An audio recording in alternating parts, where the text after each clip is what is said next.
This is Good Morning Kenya. The hashtag still remains hashtag Good Morning Kenya pale Twitter.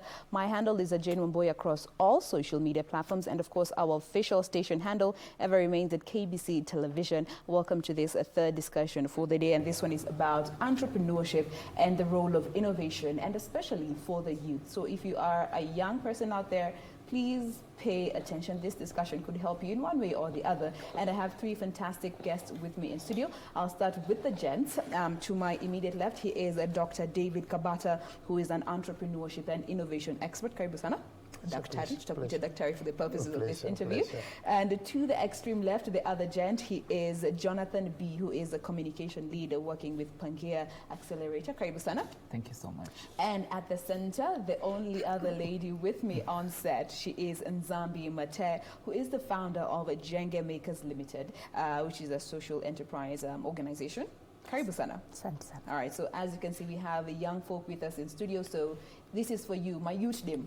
This discussion is for you. So let's just start by understanding, let's start with you, Jonathan. Your role, you are the communication lead at Pangea Accelerator. What is Pangea all about? So Pangea Accelerator is an accelerator program. So what we do is we support and help to scale businesses in Kenya. Okay. But we are Norwegian based, so we also run a separate investor platform that's based in Oslo. And one of the advantages of our accelerator is we connect these Kenyan businesses with investors. Okay. So we match them to investors in our Norway program. Okay. So in the case where recently where we finished the Shelter Tech Accelerator program, it was now matching these startups to the investors, the investor platform that was running in Norway, in Oslo, and giving them opportunities to find investment. All right. So that is what we do. We're also very interested in growing the entrepreneurship ecosystem in Kenya, and we do it through like different platforms, especially in like facilitating and supporting ASEC, which is the Association for Startup and SME Enablers in Kenya. And we're big supporters of this because through this ASEC, we've seen it bring all the different hubs, all the different accelerators, all the different SME enablers in Kenya to work together and collaborate and find our solutions. All right. Yeah. To the entrepreneurial challenges that are exactly. here in Kenya, that what more do we need to create that enabling environment? And we'll be getting to that in not too long. But let me come to you, Nzambi. Tell us a bit about your journey in itself and what Genkai Makers is all about. So Genkai Makers is an alternative building product manufacturing company. We're located in Industrial Area, Enterprise Road. So the journey has been, I will say, just the normal one, and also it has its own boomerangs for the case scenario of the process of starting from both the corporate world and then moving on to the employment space. As far as building the solution, my background is materials engineering. So that's what I've been doing in school and in my previous work. And then I realized I think it's time we now transition and with this knowledge and expertise I've gathered, now move into this sector. Okay. With that knowledge, we started our first product line, which is paving stones made out of recycled polymer, in this case waste plastic, HDPE.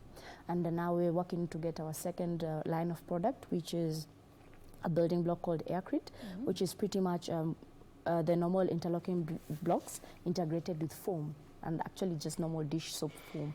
And the aspect of the soap is to reduce to make the brick it's just as strong as it is light. And therefore, as far as logistic is concerned, you're able to cut the cost implication. So in a nutshell, that's what I do. Innovation. We'll be getting to much more of that in not too long. But now, Dr. you are an entrepreneurship and innovation expert. Where do you feel we stand in terms of, innovation, especially for the youth, in terms of, because youth really want to go out there. We have these fantastic ideas. The execution, unajua nitaanza leo, nitafanya hivi, nifanye hivi. 2 weeks down the line, I am popping. But that's not the reality. What is it that the youth are really lacking when it comes to entrepreneurship and the aspect of innovation especially?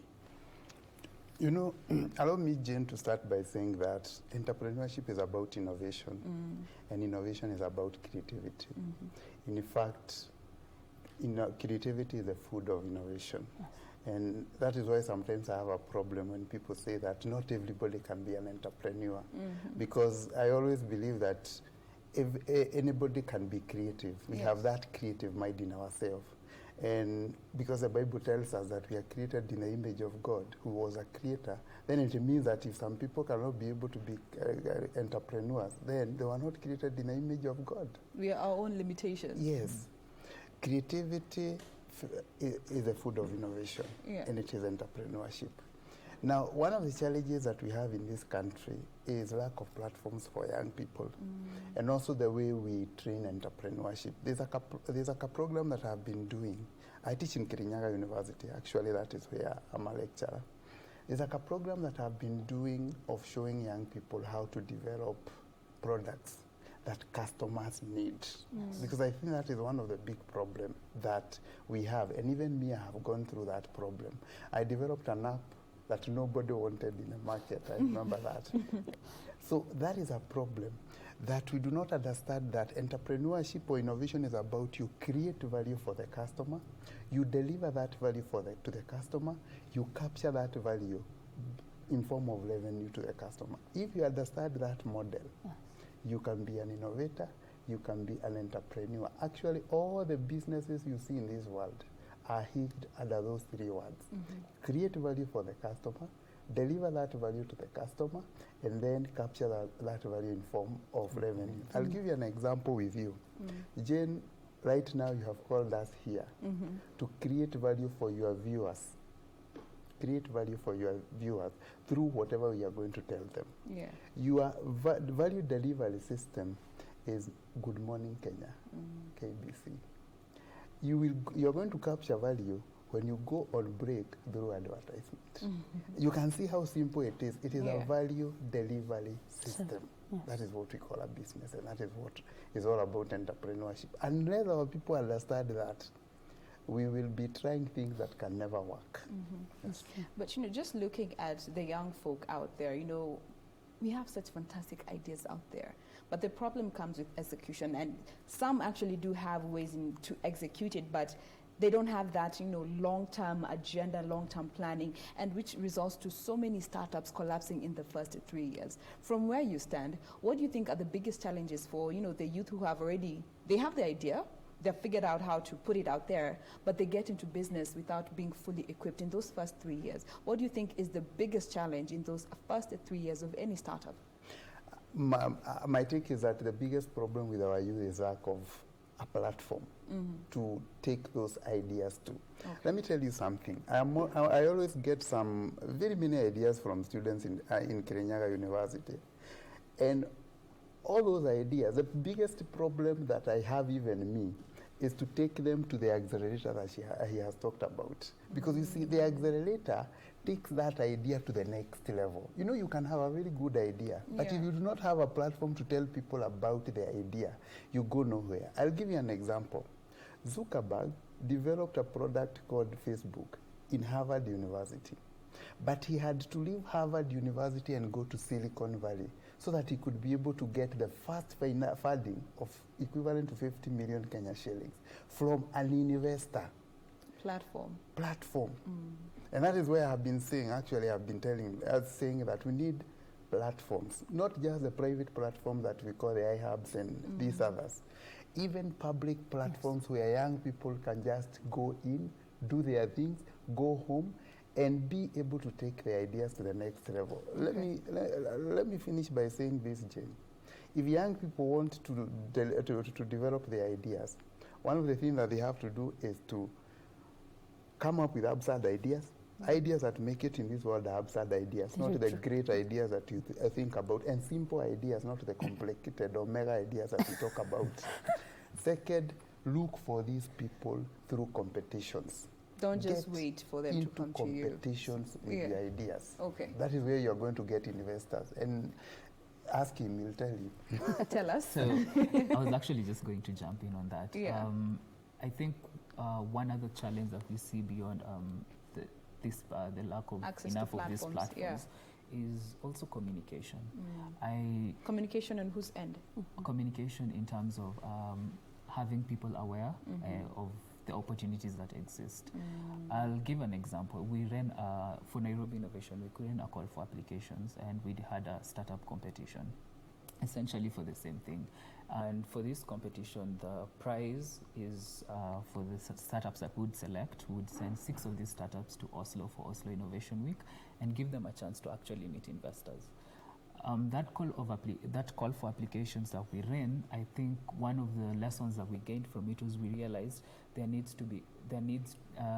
a need for a lot of information to startups to understand first their businesses, to understand when they're, even if you come in with an idea, is it tangible? Have you tested it out? Because what we noticed was we had about pending applications, some of them are going even upwards of 180. So it's people who'd start an application and they'll stop halfway through because they we were not able to really certify why, but some of the assumptions that we were looking at was perhaps they looked through the application and then they started applying it and then they realized, do I actually have knowledge around this particular area? Because we're looking at challenges in urbanization. But urbanization is so wide. Yes. It covers everything from housing. Currently, we know about the Big Four agenda. Even issues to do with healthcare. That falls under urbanization, where right now, Nairobi is expanding. Other cities such as Eldoret or Nakuru that would be considered peri-urban are actually moving to a more urban area, to more urban settlements. And there's constraints with that. So we need to address this with innovation. But the challenge is this is not like adequately communicated. So the youth, when they create, they just think in terms of, okay, if I start a shop, I can be able to make some money. But they're not looking at the long-term gain of, will this shop even function if we do not have proper water, if we do not have access to enough housing for these people? Because now it means there'll be a challenge of security. So even communicating this, these agendas and these needs that exist in the market and how they can plug into that, I think that's a very important conversation. The other thing is now for that challenge, for the one we did around the track event for Nairobi Innovation Week was, now we do have 6 startups, including Nzambi. She's one of the startups who will be going to Oslo. But we also realized we wish that we had startups that applied that were not in Kenya. And we were also wondering, why didn't we have as many Kenyan innovators and youth involved? And the ones that came into the program, some of them were really ideas. They were just basically, was someone sat down and was like, okay, I think we need a couch here. Let's create a couch. That's the innovation. But it needed to have a bit of tangibility to understand what goes beyond having this couch. Does this couch fit here? Do we need to put it here? Do we need to fix it somewhere? And how does it, and how many people will sit on this? You know, having that kind of mindset is based on not only just being creative, but also having a process of achieving that. But most importantly, what I'll tell any innovator and any youth is don't give up. You're talking about 3 years. Starting a startup is not easy. Airbnb, I think we've heard of Airbnb, the short-term rentals that they provide for accommodation if you're moving to a new city.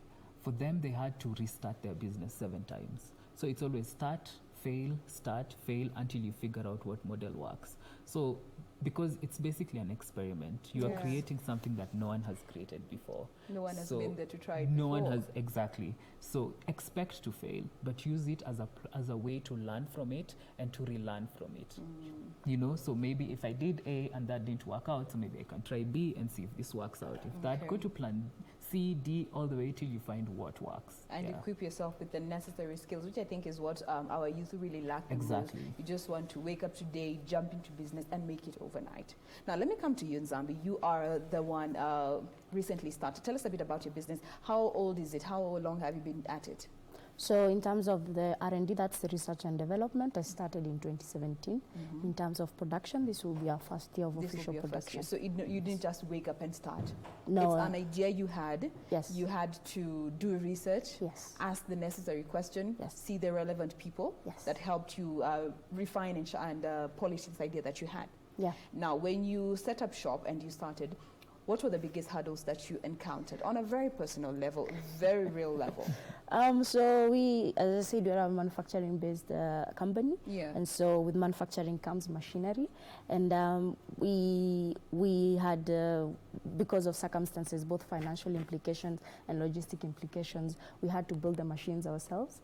And so we're building it literally from YouTube and schematics we got from the internet, and so it was failing, like it literally failed like almost 7 times, and we have 2 machines, so 7. And then we're still now currently as we speak, we're working on the 8th time for the other machine.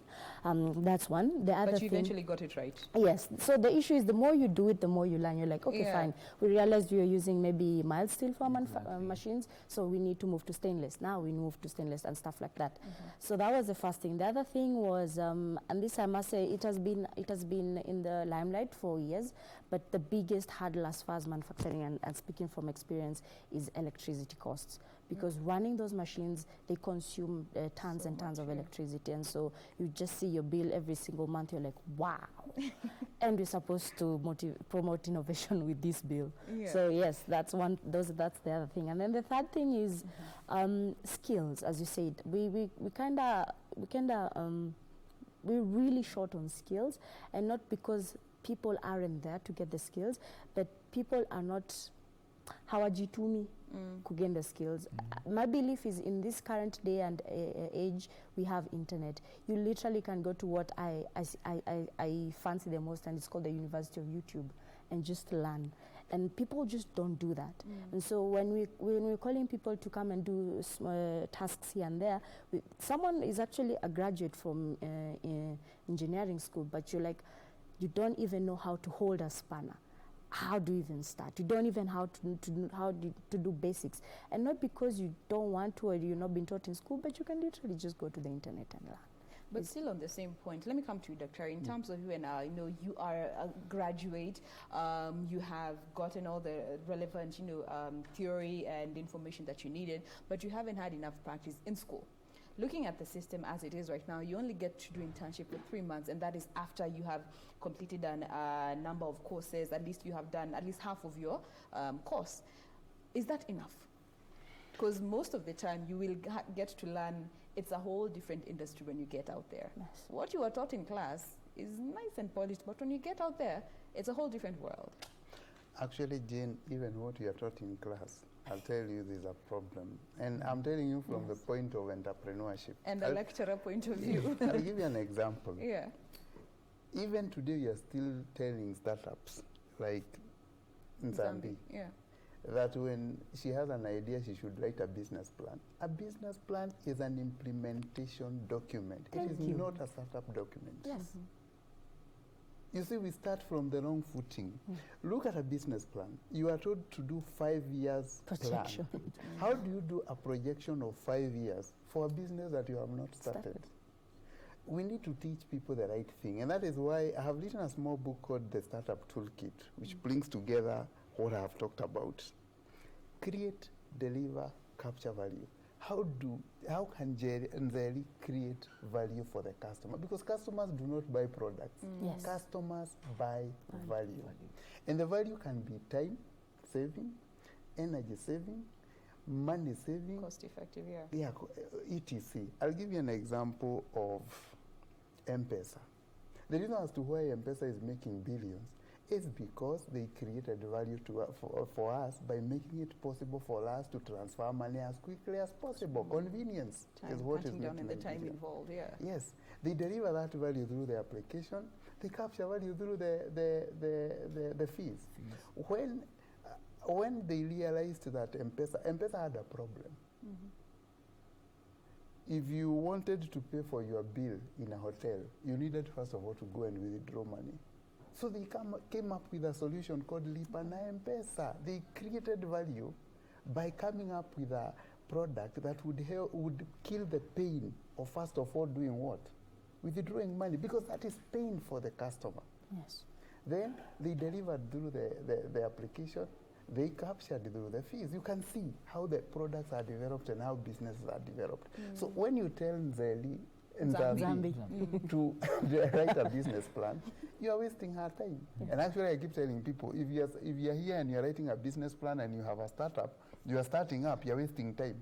You need to develop a business model, take it to the market, ask the customers whether the product that you want to release to the market is what they want. Yeah, because you do not want to develop a product which customers do not want. Yes. And that is why I failed in my application. But you're going to like it yourself. Yes, because I developed the product that I liked. A business plan is a product-driven product. Customer-driven. The product-driven. That is a business plan. Oh, yeah, You sit in a room. Yes. You write a business plan for 3 months, you go outside there, Test you it. realize whatever you have done is nothing. And that is why Professor Blakes in Harvard University said that there is no single business plan that survives the first contact with the customer. Yes. All right. Now, when it comes to creating that enabling environment, because, you know, if the environment is not conducive in itself, the entrepreneur will not be successful. Their success rate will be 0 to none. Now, when it comes to creating that enabling environment, let me start with you, Jonathan. What more do you feel, you know, you as, you know, the link between the entrepreneur and the investors and potential investors need to do more in terms of creating, in terms of that platform and making it more available to all the youth anywhere, regardless of their regional boundaries that could be there? That's actually a very good question, and I think Dr. has touched on some of it. The first thing is we need to inform the youth about the opportunities that exist. Awareness levels are really wanting. It's still wanting. Yeah.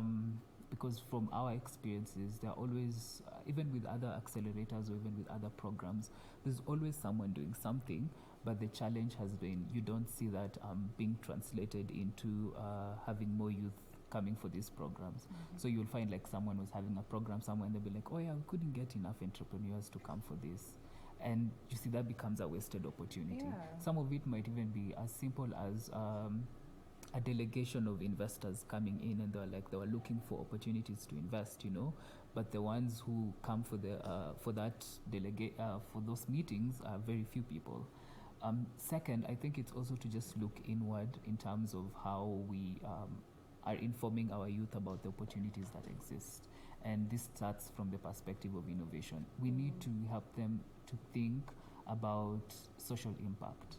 How can we not only just innovate for money? Yes, revenue is important, but how can we kill two birds with one stone? Can we use revenue at the same time, address the challenges that we have? Because there are so many, and what we are noticing as Pangea Accelerator is, if, especially around urban tech and urbanization, if these challenges are not addressed now, they're global problems. I wouldn't use the word challenges. I'd say there are opportunities that present themselves that cut across the whole African continent, for example. So it's important that we inform them about this. Second is we need to, as accelerators and as also startup and SME enablers, we need to help our youth and innovators to understand about being investor ready. Because sometimes, yes, we do have startups. You want to present them to investors, but they're just not ready. They have too many strategic issues that need to be addressed. Starting from maybe they got in with a perspective of a business plan as opposed to having a business, as opposed to having a working viable concept and a good business model. That's not there. So usually for Pangea, that is where we start from. We walk through like a needs assessment and we help them like to see how can they be investor ready. But what we do is a small scope from our end. So it's important that this information is passed to startups, that if you walk into a room and you're meeting investors, the question is also internally, are you investor ready? Yes. Are you still creating from idea phase, or are you even just generating revenue from this? Because it's easier for an investor to start the conversation from a place of, oh wow, they're actually generating some revenue, or even if they're not generating revenue, I can see opportunities that exist from here. And those opportunities are never based on funding. They're usually based on first, you have a workable business model, and sometimes even to as simple as, is the team equipped for this? Value. Exactly, value. So when I say the team, I'm actually looking at from the perspective of, so Nzambi, for example, because obviously we've interacted, I know she comes from a background of engineering. So suppose Jonathan was communications lead at Pangea, and I'm the one who's decided to start my own Jijenge. Do I have the capacity to actually do that without a background in engineering? So it's important to ensure that startups and entrepreneurs understand that they need to have the right people in their teams. It's just not about, let me bring all my friends, we do this and together. And then we start something, which I think is the biggest that is problem the biggest that faces problem. our Yeah, youth. exactly. You just shikana into a group, we all like music. Let's just, exactly. You know, you see? We'll just go for a buddy over there knows how to sing, this one knows how to rap. We have a record label, we have 2 signed artists. Yeah, get 2 computers and a mixer. Suddenly we are, you know, but it doesn't work like that, because you also have to get those team dynamics, and that influences how the startup grows. All right, let me come to you, Nzambi. Constraint of time, I am sorry, but very briefly, from your point of view, from an entrepreneur point of view, you have been there, you have tasted the water, you have tasted the good and the bad. What more do you feel entrepreneurs need to do? Because, you know, in as much as they are creating the platform and investors are out there, you can't just sit and wait. You can't just have an idea and say, nikipata pesa, it will be polished up on. Very briefly, in 30 seconds, what would you advise entrepreneurs out there? Push, push, and push. Because nothing, as I say, nothing comes in silver platter.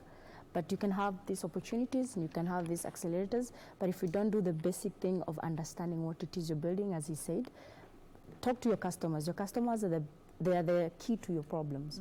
So if you can actually have, if possible, an everyday interaction with your customers, it will show you how you're going to push.